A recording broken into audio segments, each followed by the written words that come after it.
Hi, everybody, and welcome back to the Tech Share. Today's tip deals with trash. That's right, Google Trash. Some of you have noticed this new line at the top of Drive when you're inside of it, which says, "My Drive trash is changing.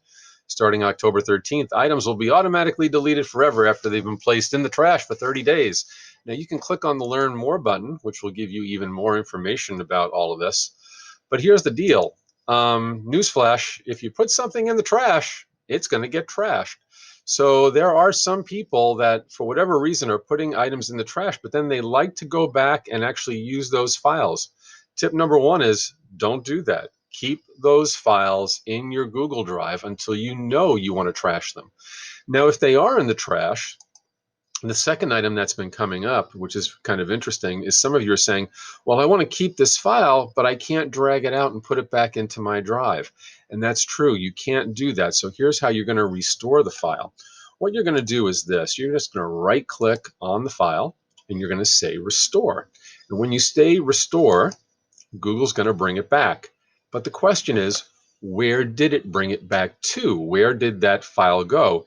And some of you might not know. So here's a second tip for you, right? When you decide to restore a file, down at the bottom of the screen, Google's going to say, hey, would you like to see the file location? And you're going to say, yes, you do.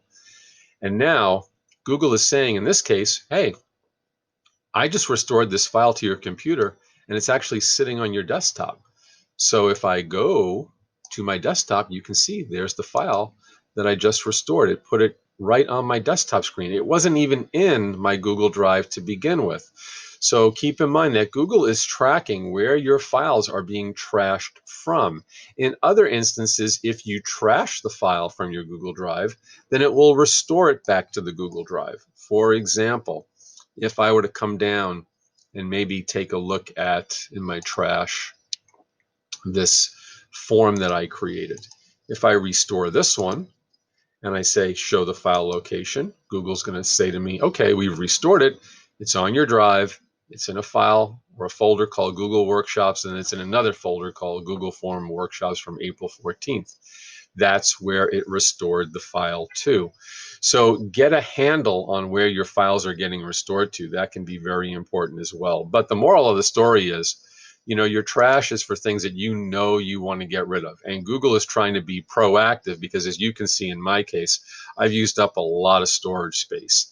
And there's a lot of stuff that's sitting in the trash. And once it starts getting deleted, my storage capacity, or in regards to the amount of storage that I'm using, will go down, which is a good thing. It's going to make your drive a little bit more meaner and leaner, and it gets it back in shape. So there's your tip for today. Take out your trash or restore it so that you don't lose files. And until next time, we'll see you. Bye-bye.